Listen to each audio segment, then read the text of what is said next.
Hello बच्चा लोग, कैसे हैं आप सब। उम्मीद है आप सब बहुत अच्छे होंगे और मन लगाकर पढ़ाई कर रहे होंगे। बच्चों, आज हम एक बहुत ही इंटरेस्टिंग टॉपिक को पढ़ने जा रहे हैं जिसका नाम है कैलेंडर। ये टॉपिक आपके कंपटीशन पॉइंट ऑफ व्यू से बहुत इंपॉर्टेंट है, साथ ही एक बहुत इंटरेस्टिंग टॉपिक भी है जैसे मैंने बताया है। अगर कोई आपसे पूछ लेता है 15 अगस्त 1947 को कौन सा डे था, या 1 मई 2050 को कौन सा डे होगा, या 10 जुलाई 1776 को कौन सा डे था, तो फ्रेंड्स आप लोग नहीं बता पाओगे। पर इसकी हेल्प से जो मैं बताने जा रहा हूं आप बहुत आसानी से बता सकते हो कि उस दिन कौन सा पर्टिकुलर डे था। तो चलिए स्टार्ट करते हैं। सबसे पहले हम लीप ईयर की डेफिनेशन पढ़ते हैं। तो लीप ईयर की डेफिनेशन क्या है? Every year divisible by 4 is a leap year if it is not a century.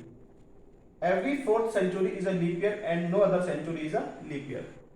It means अगर कोई भी नंबर आपका डिवाइड हो रहा है 4 से तो वो एक लीप ईयर कहलाएगा। ठीक है, जैसे कि फॉर एग्जांपल आपने बोला है 2004, 2008, ओके, तो ये लीप ईयर हो गए। बट 100 और 200 आपका लीप ईयर नहीं कहलाएगा। तो कौन सा लीप ईयर कहलाएगा?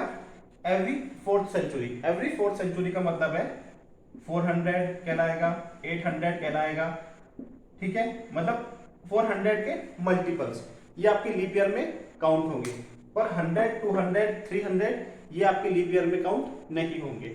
ओके, अब हम थोड़ा पढ़ते हैं ऑड डेज का कॉन्सेप्ट। ऑड डेज क्या होते हैं? किसी भी ऑर्डिनरी ईयर में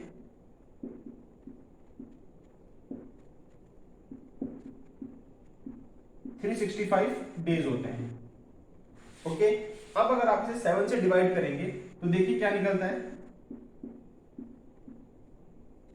7 5 जा 35, यहां 1 आया, यहां से 5 दे दिया, 2 जा 14 और 1 रिमाइंडर। इसका मतलब है 52 वीक्स प्लस 1 डे। इस 1 डे को हम एक ऑर्डिनरी डे मान लेते हैं। ठीक है फ्रेंड, उसी तरीके से किसी लीप ईयर में कितने डेज होते हैं? 366 डेज। तो 366 डेज ये होते हैं आपके लीप ईयर में।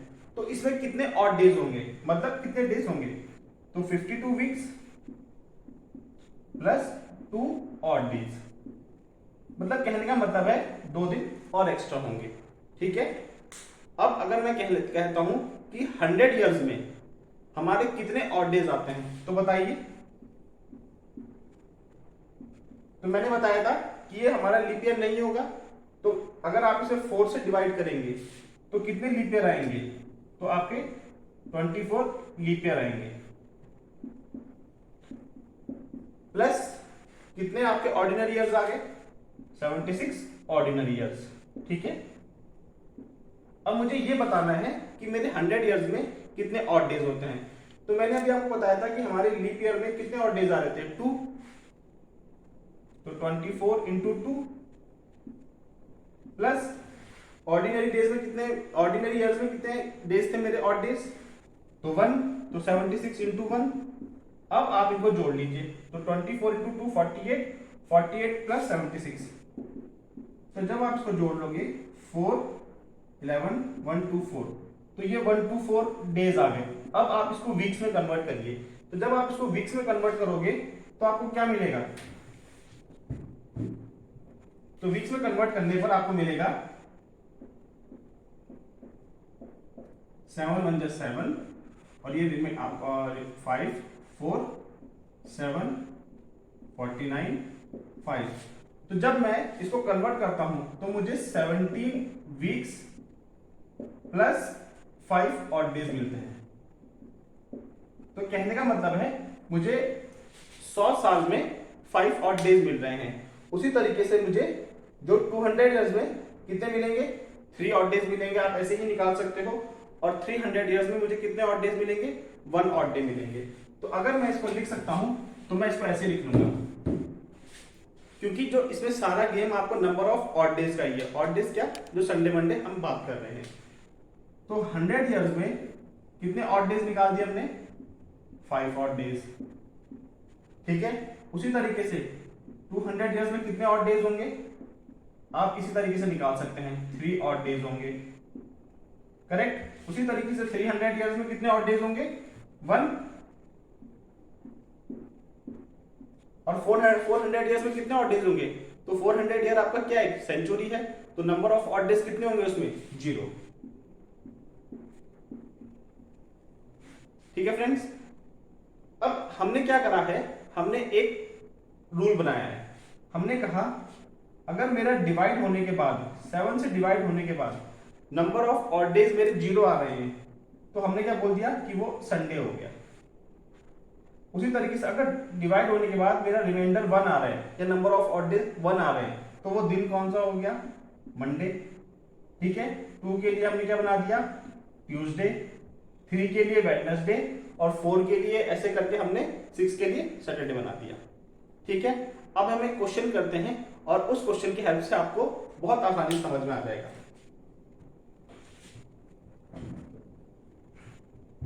एक रैंडम सा क्वेश्चन ले लेते हैं हम, जैसे 16 जुलाई 1776 को कौन सा डे था? ठीक है, तो आप इसको कैसे करेंगे? तो देखिए, पहले मैं इसको तोड़ रहा हूं, तो मैं इसको कैसे लिखूंगा? 1600, करेक्ट। उसके बाद 100 प्लस 75, कहने का मतलब है मैंने लिख लिया इसको, ये इतने साल हो गए, और 76 तो मेरा स्टार्ट ही हो रहा है, तो पहले मैं नंबर ऑफ ऑड डेज निकालूंगा 1775 ईयर में। ठीक है, तो देखिए, तो मेरा 1600 एक परफेक्ट लीप ईयर है, तो नंबर ऑफ ऑड डेज कितने आ जाएंगे मेरे? 0। यहां पर मेरे नंबर ऑफ ऑड डेज कितने होंगे? हम निकाल चुके हैं 5।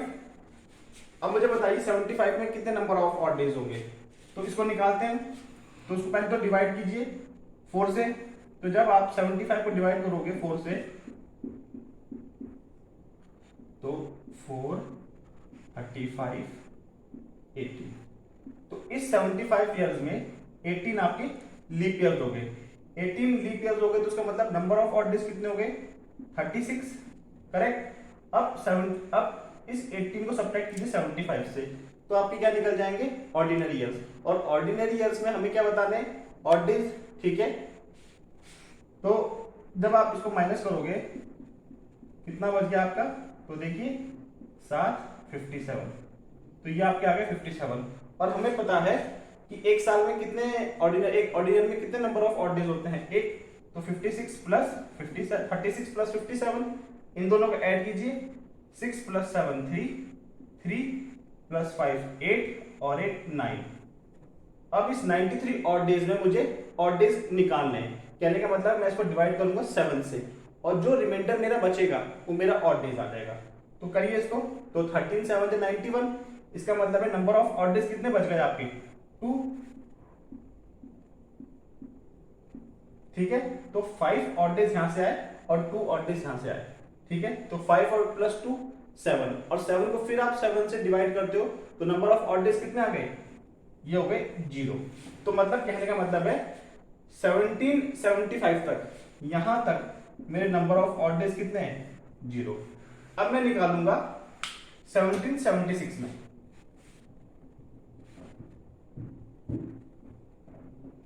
तो मुझे 1 जनवरी 1776 से 16 जुलाई 1776 के बीच में नंबर ऑफ ऑड डेज निकालने हैं।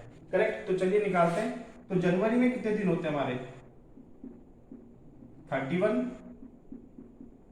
फेब में कितने दिन होते हैं? 28। पर ये देखिए, ये खुद में क्या है? लीप ईयर है, तो आप नंबर ऑफ डेज कितने लेंगे इसमें? 29।